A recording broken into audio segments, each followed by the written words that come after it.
So for this, you will not need anything. You will not need a pencil. You will not need the papers. All you will need is your very best listening ears and being prepared to kind of answer some questions as we read.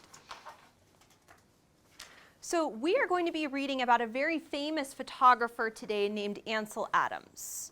And we want to think about how does Ansel Adams' work impact the way that others experience nature. So we're going to hear about how he began to experience nature, and we're going to think about how over time that's changed the way that we experience nature.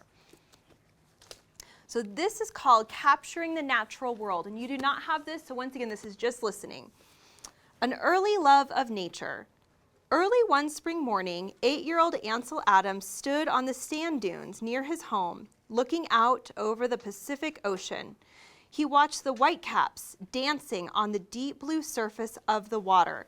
I love the sensory details that we're getting here about what he's experiencing near the water. So listening to something like whitecaps dancing on the deep blue surface of the water. So a whitecap is if you've ever been to the beach and you see the waves and you see that deep blue of the ocean wave and it starts to crest and get kind of that white foamy part, that's a whitecap.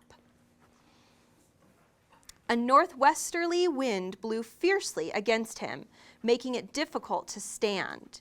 Years later, he would remember the clarity of that moment.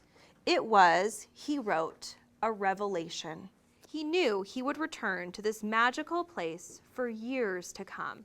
So what I want to note here is that at this point, we're still not talking about a grown adult yet, right? So he was 8 in the first paragraph and 6 years later. So how old is he now? He's 14, so we're talking about a 14-year-old now. So now we're going to transition. So we've talked about when he was a young child to a teenager. Now let's hear about him as an adult and some of his experiences. So what I want you to think about is as I read this last paragraph, I want you to think about this question. Now you are going to ask and answer questions from the text. So as I'm reading, think, what is one question you still have about Ansel Adams and his experience with nature? So I'm going to read, and then it will be your turn to kind of think of some questions. A lifetime commitment. Adams returned every summer after that. Often he hiked with members of the Sierra Club, an early conservation group. He also continued to take pictures. His stunning black and white images of natural landscapes captivated viewers and helped the Sierra Club win government support.